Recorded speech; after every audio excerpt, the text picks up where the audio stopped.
Grace is a senior business and HR professional with experience in telecommunications, manufacturing, and FMCG sectors across the continent. She has a broad understanding across the various domains within HR, which includes leadership development, change management, process improvement, inclusive of cultural diversity. She is currently the HR director for Nigerian Breweries. And reading through her profile, you will see that she has accumulated wealth of experience during the period which she's still working. And I believe that she would have a lot to share with us today. So I think we should all put on our seatbelt and ready to move with her. Thank you very much. Over to you, Grace. Thank you, Tayo. Good morning, everyone. I hope you're all well today and you're all keeping safe and healthy. That's the customary greeting these days. So today I will be sharing a few nuggets with you. Hopefully you would find it useful, as a matter of fact. And it's about how HR can be a catalyst for national change. How can HR really catalyze that change and really be the agents that drives change to happen in the next decade? So during this session, we're going to be looking at the role of HR in building an adaptable workforce. We're also going to be looking at employee experience. I'm sure already yesterday you would have talked about employee engagement, and employee experience is one of the buzz phrases today. We're going to also be looking a bit at the gig work economy and what that means for HR. And of course, the well-discussed topic, generational diversity. How do we make sure that we keep all the generations that are today present in the workplace engaged? And then, of course, we're going to take a stab at Nigeria's growing youth population and the issues that are therein.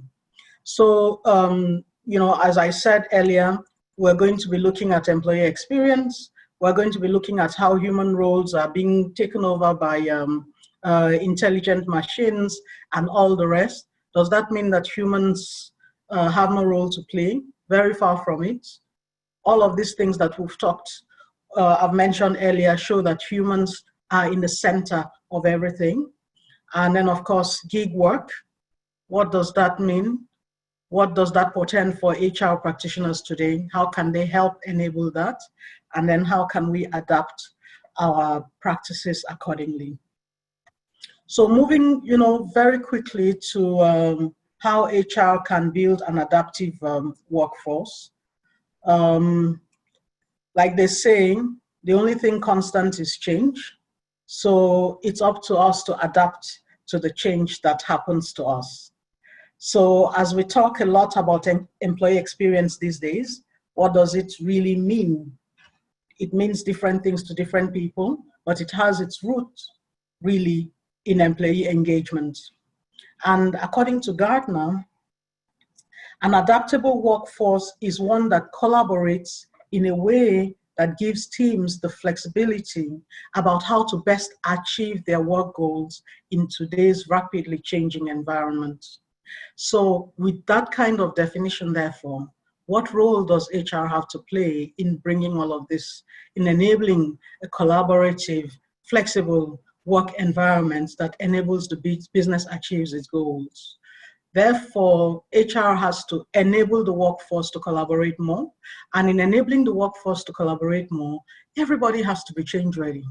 And this change really has to start from the top, because the top sets the tone.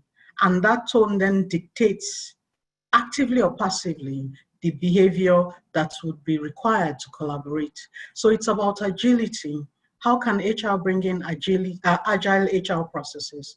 How can HR enable remote working capabilities, both for the manager and both for the associates, so that work is being done, and not just work, but the right work is being done? How can we upskill our employees to collaborate virtually? We are now in a season where everybody had to forcefully, well, not everybody, but a lot of people had to start working from home. How ready could we have been if we had started anticipating that earlier? So it's all about building that solution mindset. And secondly, it's about how we can adopt more flexible and agile work processes. Can we transition to automated workflows? A few months ago, this kind of webinar would not have been happening remotely. We would have all gathered in some venue somewhere to do this. But now, because of situations, we are being forced to become more adaptable. How can we repeat such behavior? How can we even think more broadly so that an incident will not force us to act, but rather will be proactive and be ahead of the curve? That would require that we develop our digital HR capabilities. For example, in our organization today, we have just launched our learning experience management system. Before, we had what we called Want to Learn, on the system, but it wasn't robust enough. But with the learning experience management system that we're adopting today, it is actually person-led. What do I mean? The employee or the individual is empowered to manage their own learning. The content is there. We continue to develop, curate the content, but the individual has to really go in to take advantage of as much learning as they can take. So it depends on the individual, largely. Of course, there are other institutional developments that we would probably make sure that we get people through, but a lot of the learning is now in the hands of this employee. So it is important, therefore, that we upskill employees to be able to do this virtually and to collaborate virtually. Now, HR has to also think of transitioning from, and not just HR, but the entire business. How do we make sure that we have our long-term goals? They're there, they're well set out, but how can we then break down these long-term goals to short-term priorities? So that way, we have our eye on the ball all the time. For us to be able to do that, HR plays a very big role. HR has to look at the performance management process. Can we make it something that is more agile? For example, in my organization, we introduced late last year OKRs, objectives and key results, very short term. And for the objectives and key results, we kind of get people to hold their hands and see what it is that each individual does. At first, it was really a big shock for people. But then what we did was to say, okay, let's form an OKR club. So we get people who are really passionate about it to drive it. And hopefully, when others see the benefit that gives, that you're really managing your objectives and you're tracking your key results regularly rather than just once a year or 2 times a year, then others are going to adopt. And that's what we're still doing. So these are some of the things that HR, has to do to ensure that we build a workforce, we adapt the workforce to ensuring that goals are achieved. Now, the second thing that we'll talk about is employee experience. And as we see now, it is not about asking the employee, how can I get the most out of you? But it's more about how can the employees get the most out of the experience that we provide as employers. And HR is right at the center of creating or enabling that experience, because HR is the one that's going to garner the resources together, put that framework together, support the rest of the business to make sure that that experience is really created. And there are several things that are involved in employee experience management. And in this slide, we're going to see some of these things. Now, sorry, please. How do we make sure that we have an irresistible organization? Now, when we talk about employee experience, it means, when it comes down to the individual level, it means different things for different people. But really, there are nuances of the same things. For example, meaningful work. Meaningful work for me could mean something else, but for somebody else, it could mean something else. How can HR support the business to cater to what meaningful work really means for an individual in the workplace. For some, it could mean that they want to have the autonomy to do their work. They want to have the empowerment to be able to decide. For some others, they don't want all of that autonomy, but they just want to be involved in the decisions, particularly that concern them or concern their work. I've just talked about the learning experience management portal that is online. One of the feedback that we were given from a millennial when we presented this actually was that, listen, since we want to empower people to own their own learning and to learn and journey at their own pace, then we need to give them time for slack. Can we consider, for example, a situation where we give employees 2 hours in a day during their work day, or maybe during their work week, to say, listen, these 2 hours are for you to go into the learning system and learn as much as you can within the work day, rather than expect this employee to take time out of their own slack time or non-work time to go in and do more learning.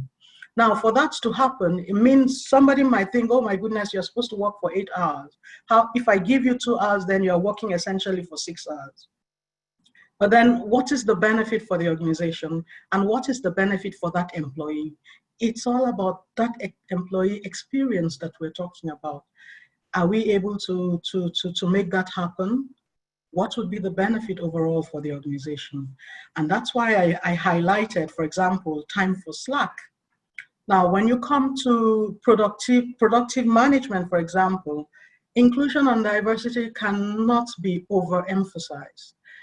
A lot of us talk about diversity. We talk about gender balance. That is important. The data speaks for itself. It is true. But diversity without inclusion is even a dangerous thing. There are so many people who do not have the opportunity to speak up or to even give the ideas that they have in their head. And perhaps those are the ideas that would make the difference in the outcomes that we're expecting. So inclusion is very important in ensuring that we have productive work in the workplace. And we have to, as HR, make sure that we have frameworks, programs, policies, initiatives that drive inclusion. And we need to support leaders to pay attention and be sensitive to inclusion and diversity. Also, when we come to growth opportunity, I'm just talking about a few things here, but as you can see, there are so many others. Career growth in many parts. It's not about being straitjacketed, but it's more about thinking broadly, thinking laterally about the possibilities that exist. And one of the things that I really like about my company is that people can move from brewing, from deep into the manufacturing, the production line, and go all the way to sales. It's like totally different areas, and make a very good career in that area, or even move from there to HR or move from sales to HR, as the case may be. So a lot of those movements are happening, and it is to enable employees see that there are many possible paths that they can take. It's not just linear, and HR has to be at the forefront of driving that. How about trust leadership? That cannot be overemphasized a lot. It all starts from the top. Where there's no trust, these things that we've talked about cannot even happen. So it's very important that in our communication, we are transparent, that we're inspiring people all the time, and that we stay consistent. Being authentic, that helps a lot to build that trust, and everybody would begin to lead with trust in the things that they do. We cannot talk too much, we cannot say all of this without then now talking about health and well-being. Today, there is a pandemic all across the world. Before now, health and well-being was there, but really, people did not pay too much attention to it. But now, the way things are right now, that's something that's going to be up front and center, at least for the next 5 years in every organization. And one of the big things that we see that's coming out, especially in our environment, is that psychological wellness and support is getting more and more and more important. Employers are realizing right now that sometimes the difference between a productive employee and an unproductive employee could just be that. So how can HR make sure that such facilities are available for people to use and they're at their disposal in such a way that people are not afraid to access them, but rather they feel free because already there is trust leadership that has been built into the system. So a lot of these things really can help to creating an irresistible organization and really help an employee see that, listen, I'm getting the best experience that I can get in this environment. Now, I also mentioned that we'll be talking about the gig economy. Now I'm going to go a bit fast. You would have access to the presentation later, so that way we'll be able to have some discussions after. Now, the gig work economy. When I think about the gig work economy, or when we talk about it, we're talking about the passion side of the economy. You hear people say today about their side hustle, their side hustle. That's something that has come here to stay. Not everybody today wants to stay in an organization for so long that, oh yeah, I grow gray hairs, then I get my retirement package, and then I go. I can see somebody raising their hand. Can we maybe go through the presentation and then we come back to the discussions if that's okay? Yeah. Please just note your comments and questions. Let me go through the slides and then we have the discussion. Yeah, thank you. So when we talk about gig work economy, it refers to the ever-growing number of people who use one of the still relatively new talent platforms or online services like Uber, like Airbnb, like Taxify, Lyft, and all of that. And for others still, it is also about anyone who works as a temporary worker, who works temporarily or freelances or has a permanent job maybe, but is doing, like they say, side hustles. Of course, when you think about that as an HR person, the first thing that comes to your mind is, oh my goodness, how can somebody be doing permanent work and be moonlighting? What does that mean? Does that mean that the person is doing something illegal? Could there be conflict of interest? How much time is this person devoting to their own work, their normal day job that they're supposed to do? But this is the reality that is here with us, and it's only going to continue to grow. So HR has to step in there and see how it can enable this to thrive, as a matter of fact. Now, gig work continues to rise, like we said earlier. So for HR, therefore, it becomes important to redefine the roles that traditionally exist in the workplace, to also evaluate the impact that gig workers would have in the business and update traditional labor policies to incorporate these freelancers.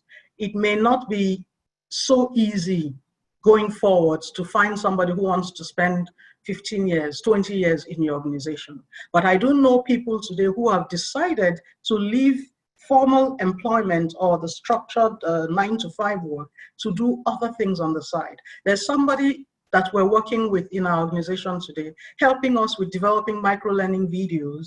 And this individual has her core in HR. She used to be in HR in one of the multinational organizations. But because that arrangement was not going to work for her and her growing family that she was building, she decided to strike out on her own. So now she does film producing, and laced with that film producing is her experience as HR. So when I met her, I asked her, listen, can you help us do some videos? Because you understand what we're trying to do in HR. And she's helped us to produce at least 3 micro-learning videos that we're using. And one of these micro-learning videos was actually one of my colleagues in one of the countries, because we're a multinational company, asked if they could borrow one of the micro-learning videos that she did.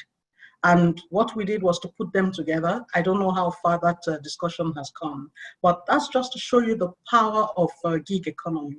Such an individual would not want to really come back and do the 9-to-5 work.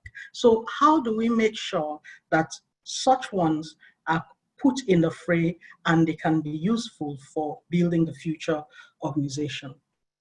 Of course, there are challenges that exist with gig economy, communication.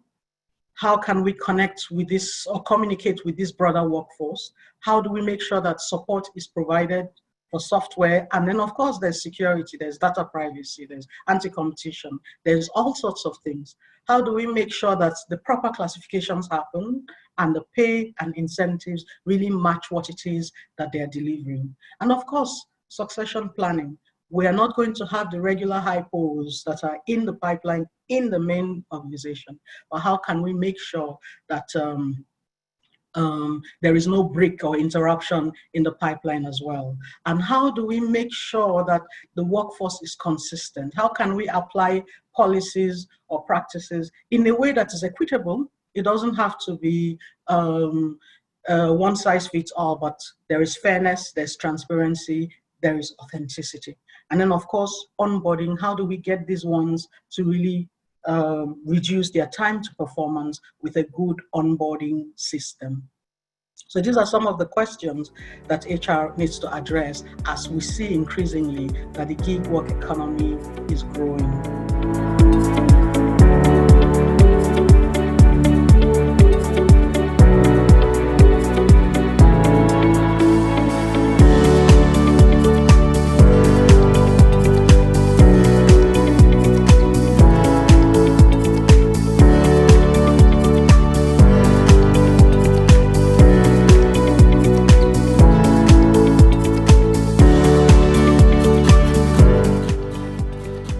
Now, going to generational diversity.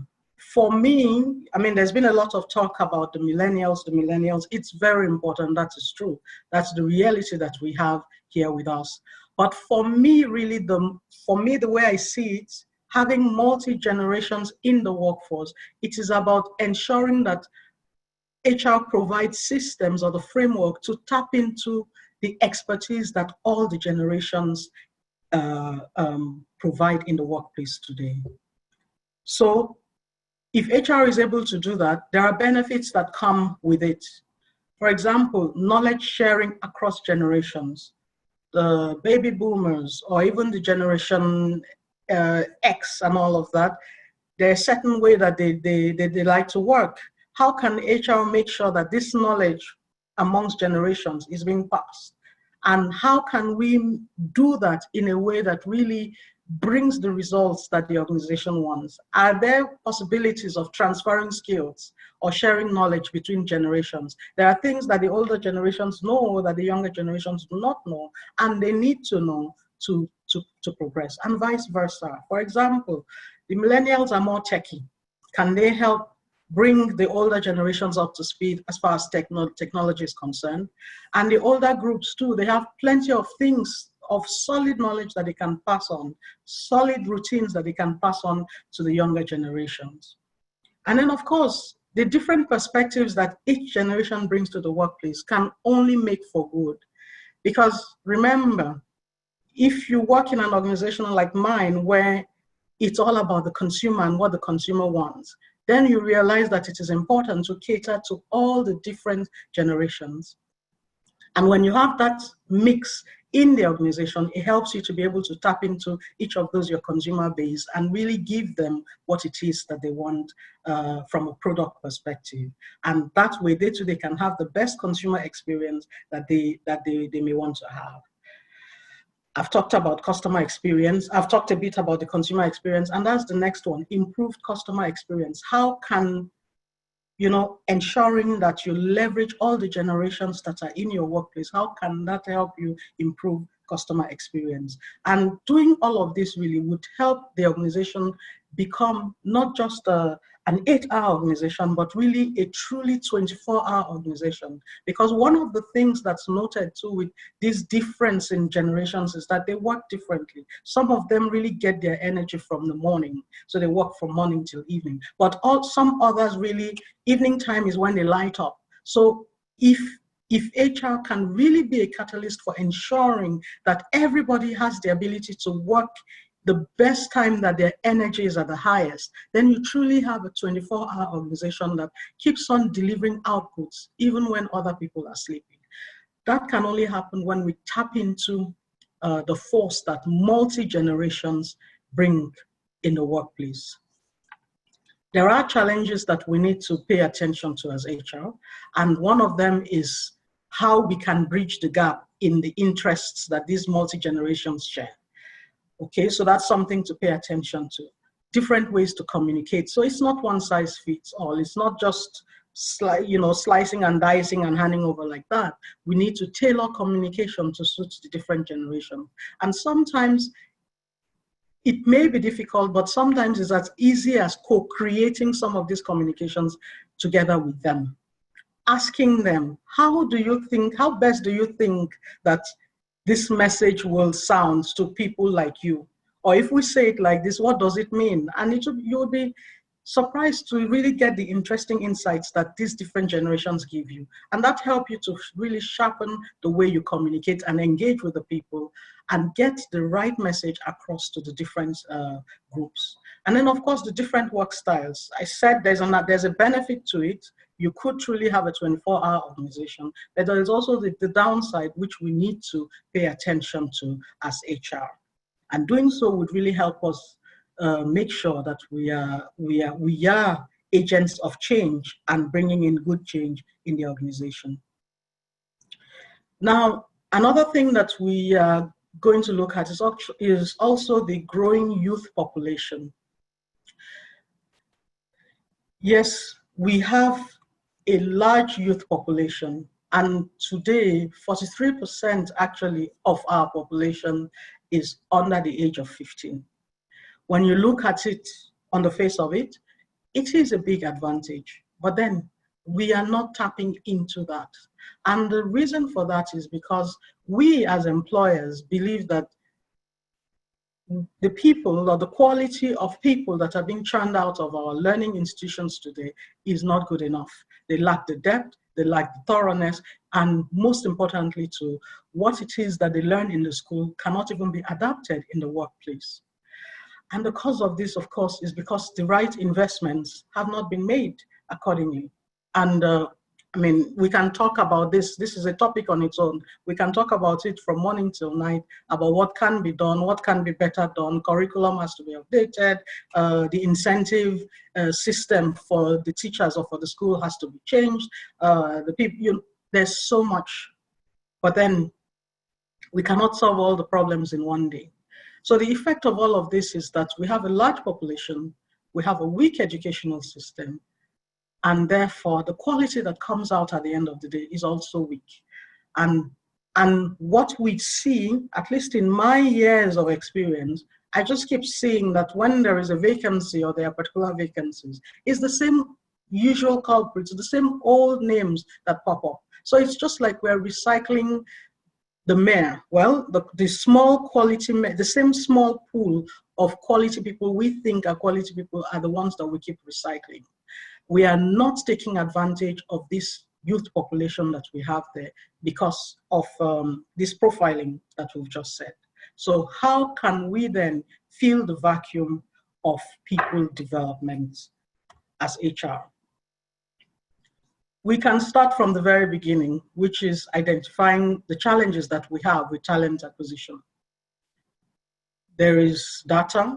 How can we access the data? And when we have this data, how can we pull out the real insights from this data? It requires expertise. It requires understanding how to mine this data as well. And you leave that with the recruitment team, the talent acquisition team. They are under a lot of pressures. There are line managers, hiring managers who want now. They don't want people that they can nurture. They want people that are ready so that they can hit the ground running. That cannot make for really grooming this wide population, young population that is lacking knowledge.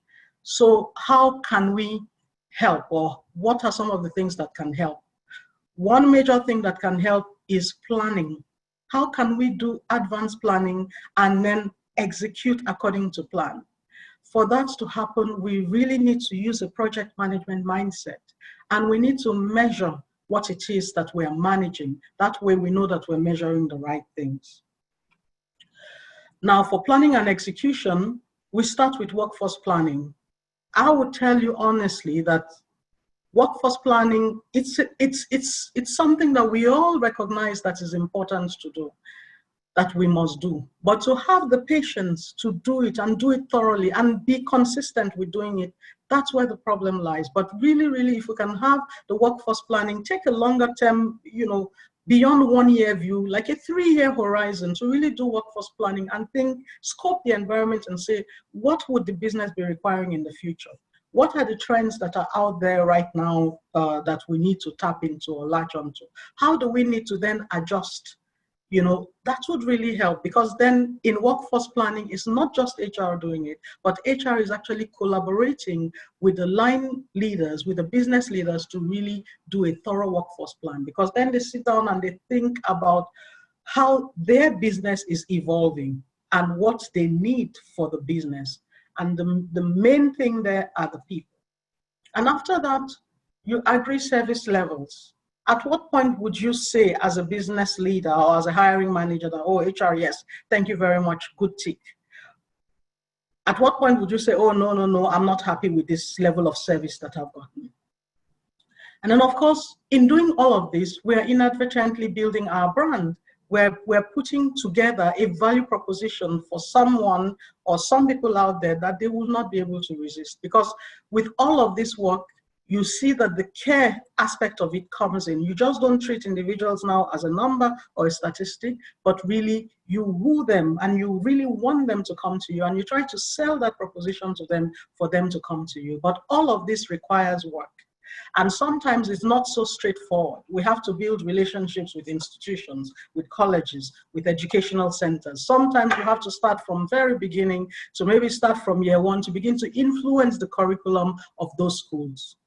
There are companies that have done that very well, but it's something that needs to be consistent and continued, so that we can bridge that gap between what students learn in school and what they come out with when they graduate. Now, for project management, we need to be proactive. We need to, and that means that before the problems come, we need to start to call. We need to anticipate questions. We need to think like a job seeker, think like the hiring manager. That helps really for us to put ourselves in their shoes and say, what do they want? What are they looking for? What do I want to give them?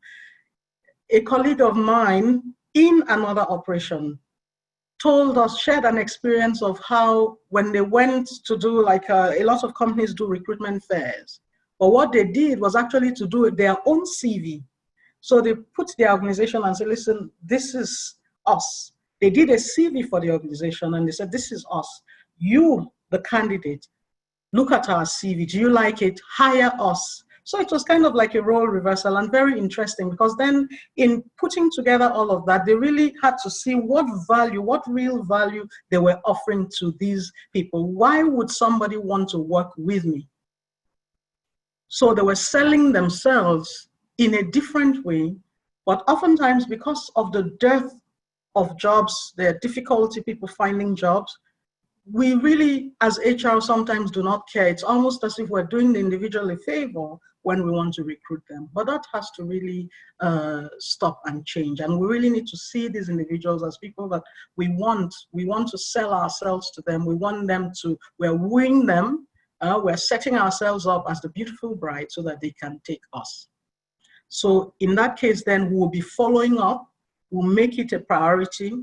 We will share good and bad news. We will partner with our stakeholders to make sure that we are actually giving them what it is that they are looking for. And as we partner with them, we proactively manage their expectations by keeping them informed every step of the way and making them a part of the whole recruitment process.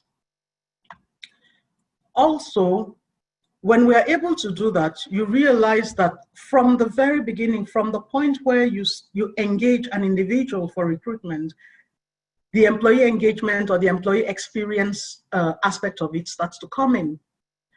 There are a number of people that I have hired and my team has hired in the course of my career who have said, I took this job because of the recruitment process. I took this job because all through the time that I was being discussed with, I liked the experience that I got.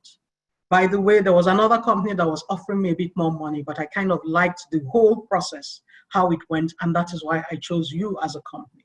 So you see that when employees are engaged, or when people are engaged from the very beginning, even before they become employees, it carries on further and it gives you steam. And what does employee engagement do? I cannot even tell you more, because I understand yesterday there was a whole session about employee engagement, and you know that it does yield results. The facts are there, the data is there, and leaders know that engagement is important. Engaged employees perform better, and they are less likely to leave the organization, because then they want to continue to stay, because they are just happy with the experience that they get. Now, in the real world, and I'm really coming to the end, employees who use or deploy their natural talents, they produce significantly more. So what does that mean? It means, therefore, that as HR, we need to see how we can get our growing youth to really work within their comfort zone. I mean, comfort zone, not in the sense of being lax, but work in the areas where they feel most comfortable. That way, they're able to deploy the natural talents that they have more readily. And that is why when you connect that with the gig economy, it becomes very important for HR to make sure that we tap into a system that enables gig economy to thrive, and we can tap into that gig economy as well. And when employees or people are allowed to use their natural talents, then they become emotionally vested. When they become emotionally vested, then they can deliver exceptional outcomes. You don't need to tell them, get this ready before the deadline. They work ahead of the deadline. They even, you ask for one and they're giving you more than one, because really their creative juices are flowing and they're at a place where they just love what it is that they do. And when people work like that, it shows in the way that the customers feel, the way the customers embrace the brand and relate with the employees. And when the customers recognize that passion and commitment that employees feel, then they also respond emotionally. And as they respond emotionally, really, that drives that bond that then now, matches up with the brand, so to speak. So when they see the brand, what they think about is the emotion, the passion, and they want to associate with that brand even more. So that even extends beyond just, an employee working there, another number, another person. So engagement is the key factor that drives that growth. And sustainable growth consistently, that is what really affects the bottom line.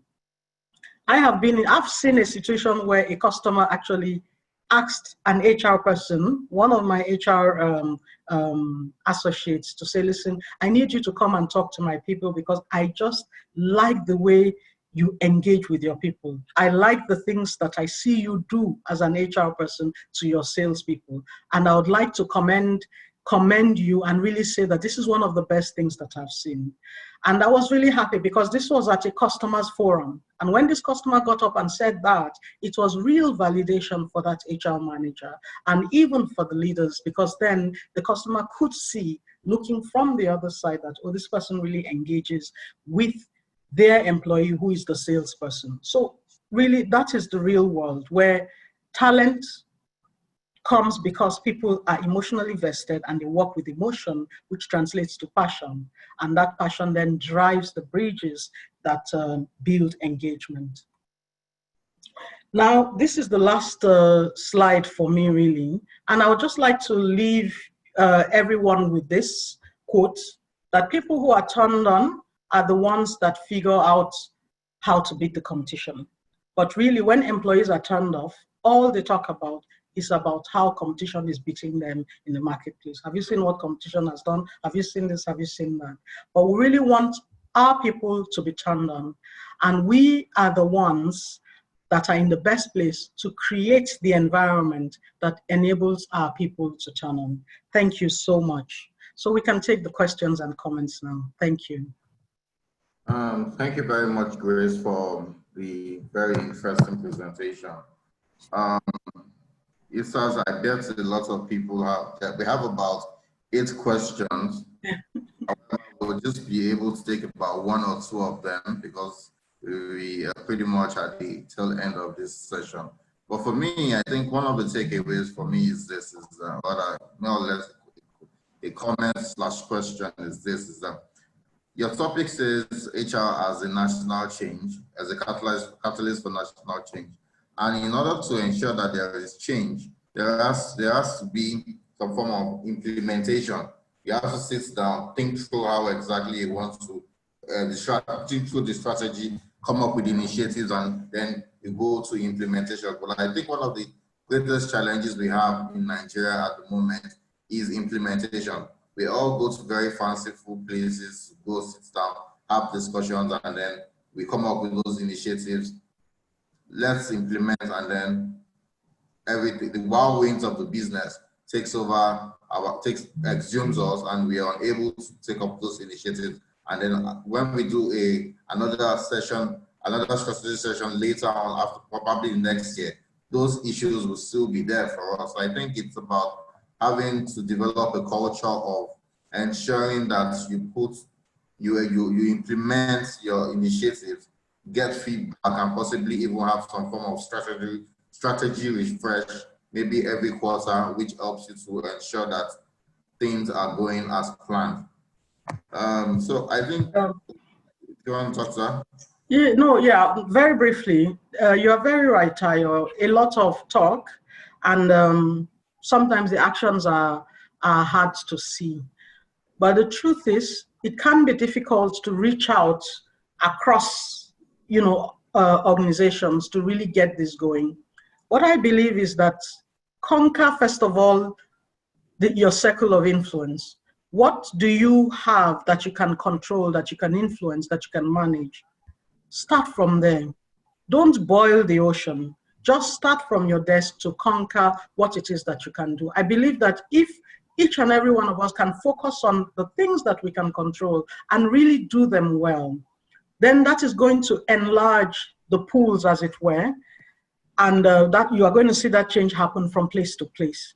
It can be difficult sometimes to say, okay, now let's get everybody together. We want to do this national thing. Some people will lose steam, but just start little, start small from where you are. And everybody that's in this conference today has a responsibility to play to make sure that they start from where they are and they do the right things. Not just tick the box for the sake of ticking the box, but really scrub the floor and make sure that this has been done. So that's where you move layer by layer, you concretize the base before you add on other things. Then it will be sustaining and lasting. But they shouldn't be flavors of the moment. Yeah, thank you very much for your response. Okay, so we'll just be able to take at least 2 questions. We have about 8, like I did mention, but would appreciate that if we could send the remaining questions to you, for you to help us and then we share with the audience. So the first question goes to us. Hello, Ma. For inclusive and diversity, in our organization, we asked the employees to bring their ideas and suggestions for organizational culture, but none responded. How should we manage this if we want inclusion in the company? What I can say to that is that the fact that people did not respond, to me, seems like there's a trust issue. Maybe people are afraid, or people are skeptical, or people are cynical, and people are thinking, listen, maybe we've done this before and nothing came out of it. But I think that there are several different methods that can be used. If, for example, you sent a communication to everybody and they did not respond, find another means. Get people by the coffee side. Get people in the toilet. Sometimes you meet people in the toilet, you engage with them, have a 1-minute conversation with them. You would be surprised some of the things that you glean from there. Go to people's desks, have a very random conversation. It is through the random conversations that sometimes you get the truth of the matter. It is when you are by the coffee corner, like they say, that some of the truths really come out. So do not ignore. Use the rest of your HR team as vehicles for collecting information, and then create a safe environment for them to be able to speak and respond. That is very important. And gradually, you then build that trust. When they see that your intention is good and you're sticking or you're staying true to what it is that you say you will do, trust does come, faster then. That's what I would say. Thank you very much for your response. The second question goes to us, how should collective bargaining standards apply to the gig economy? Now, for the gig economy, by its very nature, the way I see it, and Tayo, you pardon me if I can even use you as an example. I don't see that you're sitting down waiting for a collective bargaining session to happen for your salary to change. The gig economy, by its very nature, because it's hustling, it's ever looking, ever checking, ever seeing how to create value, would not be held back by another individual negotiating their outcomes. They want to create their own reality. They want to build their own world, as it were. And they're trying several different paths, several different opportunities to be able to build that. But the collective bargaining agreement, really, you see there that you cede to a team that then now negotiates on your behalf. Then they come back to you, or they get input from you, then they come back to you, and it's, back and forth, back and forth. The gig economy wants to create its own, as it were. And Tayo, maybe you can speak to that even better, because that's where you're really playing in right now. The whole HR tech and the whole fifth quadrant, that's the area that you guys are playing. I don't know that you want somebody else to be determining what you're going to earn next year. You want to be in a position to be able to determine that yourself. All right, thank you very much for the wonderful presentation. We are very grateful for you taking our time to share your thoughts with us. We hope that you call you gracefully accept our request. Thank you very much. Thank you very much. Thank you for the opportunity. Have a very good session. Thank you very much. Bye-bye. Bye. Bye.